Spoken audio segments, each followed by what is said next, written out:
Selamat pagi jemaat yang dikasih Tuhan. Kembali lagi ke dalam renungan harian GKI Sangkrah 8 Oktober 2020. Mari sebelum kita bersama-sama merenungkan firman Tuhan, kita satu di dalam doa minta pemimpinan dari Tuhan.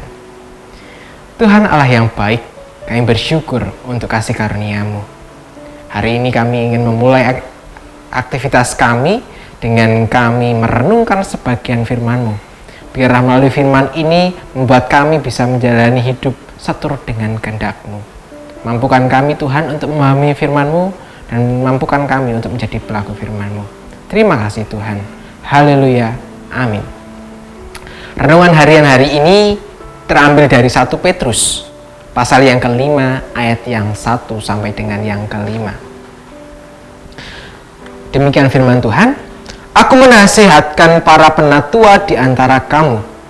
Aku sebagai teman penatua dan saksi penderitaan Kristus yang juga akan mendapat bagian dalam kemuliaan yang akan dinyatakan kelak. Gembalakanlah kawanan domba Allah yang ada padamu. Jangan dengan paksa, tetapi dengan sukarela, sesuai dengan kehendak Allah. Dan jangan karena mau mencari keuntungan, tetapi dengan pengabdian diri. Janganlah kamu berbuat seolah-olah kamu mau memerintah atas mereka yang dipercayakan kepadamu, tetapi hendaklah kamu menjadi teladan bagi kawanan domba itu. Maka kamu, apabila Gembala Agung datang, kamu akan menerima mahkota kemuliaan yang tidak dapat layu.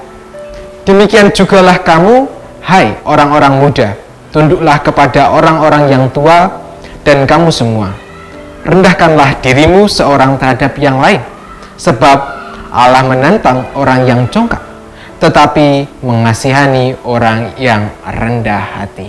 Demikianlah firman Tuhan. Saudaraku yang terkasih, perikop ini merupakan nasihat yang kembali dituliskan oleh Rasul Petrus kepada para penatua. Kalau kita pahami surat-surat Petrus ini, misalnya dia 1 Petrus ini 1 sampai 4, pasal 1 sampai 4 lebih ditekankan kepada jemaat. Dan pada pasal yang kelima ini Petrus justru menekankan bukan kepada jemaat, tetapi kepada penatua. Mengapa? Karena di dalam pelayanannya Petrus melihat bahwa justru para penatua ini bukan memberikan suatu keringanan kepada jemaat, tetapi justru membuat mereka semakin berduka. Karena cara kepemimpinan yang mereka lakukan banyak membuat luka dan duka bagi mereka. Seperti kita ketahui bahwa konteks jemaat kala itu merupakan orang-orang rantau yang kemudian mereka tidak disukai oleh lingkungan mereka, oleh masyarakat di mana mereka tinggali.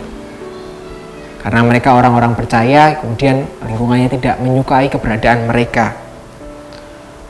Melihat konteks yang seperti ini, kemudian melihat apa yang juga dilakukan oleh para penatua, justru bukan pelayanan yang dilakukan bukan menambah sesuatu hal yang bisa membuat menumbuhkan iman, tetapi apa yang dilakukan oleh para penatua ini justru akan membuat hati mereka semakin luka, tidak dikuatkan. Ya bayangkan saja, kalau di luar lingkungan mereka sudah dilakukan yang semena-mena, mereka mendapat perlakuan yang tidak menyenangkan. Kemudian ketika bersama-sama dengan para penatua, mereka juga diperlakukan dengan yang sama. Apa yang menjadi rasa orang-orang kala itu? Mungkin ketika kita berada di posisi mereka, mungkin kita kan juga merasakan yang sama. Kita merasa tidak nyaman. Kita merasa bahwa sesuatu yang kita dapatkan tidak membuat kita bertumbuh, tetapi malah semakin bergumul.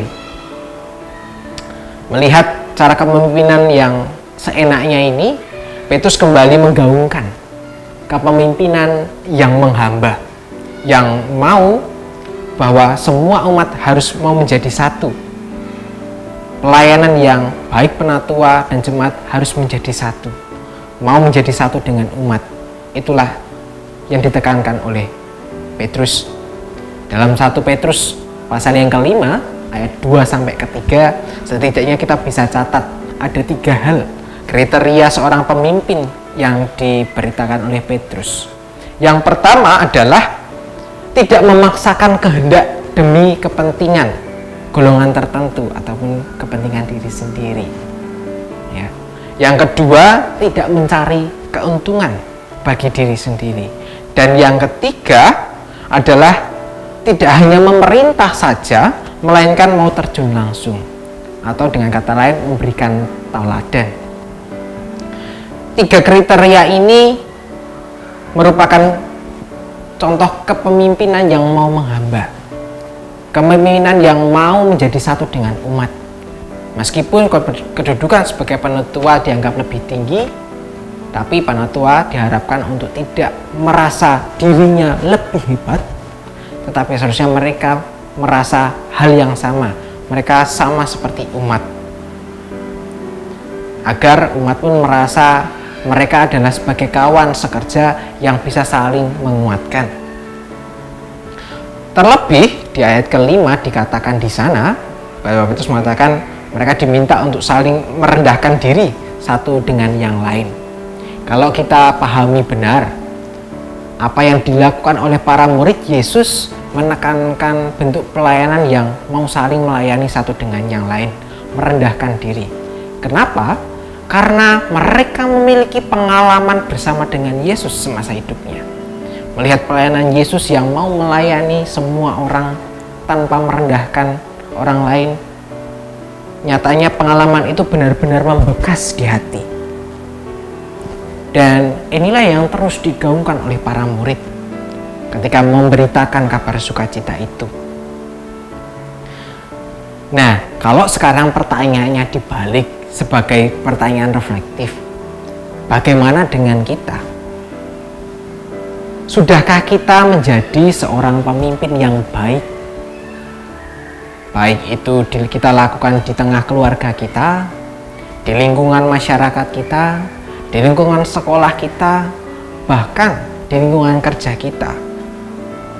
Sudahkah kita menjadi pemimpin yang baik, yang justru memberikan ruang kepada orang lain tanpa merendahkan status mereka?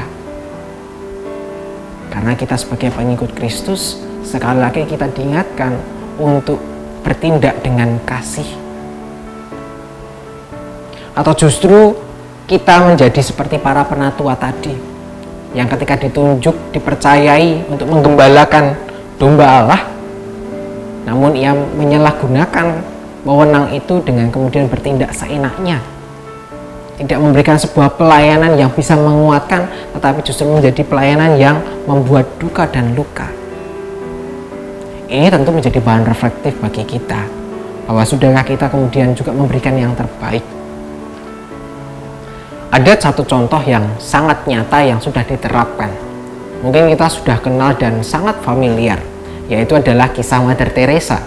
Dalam buku yang ditulis dalam Come Be My Light, di sana diterangkan bagaimana seorang Mother Teresa melakukan pelayanan di dalam keterbatasan yang ia miliki. Sebuah pelayanan dan kepemimpinan yang mau menghamba. Pelayanan Mother Teresa yang mau menyentuh kepada orang-orang yang mungkin disingkirkan, orang-orang yang lemah. Tetapi Mother Teresa justru memilih pelayanan itu karena ia pahami bahwa panggilan pelayanan itu adalah bentuk tanggung jawab iman. Meski orang lain menganggap bahwa itu adalah pelayanan yang rendah, namun Mother Teresa tidak pernah menganggap bahwa pelayanan yang dilakukannya adalah pelayanan yang cuma-cuma. Bukankah Yesus hadir juga bagi mereka? Dan demikianlah juga kita dipanggil di dalam dunia untuk bukan hanya memberitakan pada orang-orang yang baik-baik saja, tetapi orang-orang yang lemah, yang membutuhkan uluran tangan kita, kita harus memberikannya. Dan lewat teladan inilah akhirnya banyak orang membuat Mother Teresa semakin terkenal karena pelayanan yang dilakukannya. Dan selayaknya lah kita juga hidup mau saling melayani satu dengan yang lain, tanpa memandang rendah siapapun itu, karena kita adalah sama-sama ciptaan Allah. karena kita semua berharga di mata Allah. Tidak ada satu orang pun yang rendah. Untuk itu, janganlah kita berperilaku sama seperti penatua di dalam 1 Petrus ini, di ayat yang kelima. Pasal 5 ayat 1-5 ini. Biarlah kita semakin diperbarui oleh firman Tuhan ini untuk diingatkan, melayani bagi mereka yang lemah, mau melayani satu dengan yang lain. Dengan inilah hidup menjadi penuh dengan sukacita dan damai sejahtera. Amin. Kita akan tutup renungan harian ini dengan berdoa. Kami bersyukur Tuhan, Engkau boleh ingatkan kami bahwa kami dipanggil tengah-tengah dunia ini untuk melayani Engkau. Kami hanya alat perpanjangan tangan yang Engkau utus di tengah dunia ini, supaya karyamu begitu nyata di dunia ini. Di tengah keterbatasan kami, pakailah kami ya Tuhan, teguhkan hati kami, supaya kami mau untuk terus dibentuk dan dipakai oleh Tuhan. Urapilah kami agar kami menjadi pelaku firman-Mu hari lepas hari. Terima kasih ya Bapa. Inilah doa kami yang kami naikkan hanya di dalam nama-Mu, Putra-Mu Tuhan Yesus, Tuhan dan Juru Selamat kami yang hidup.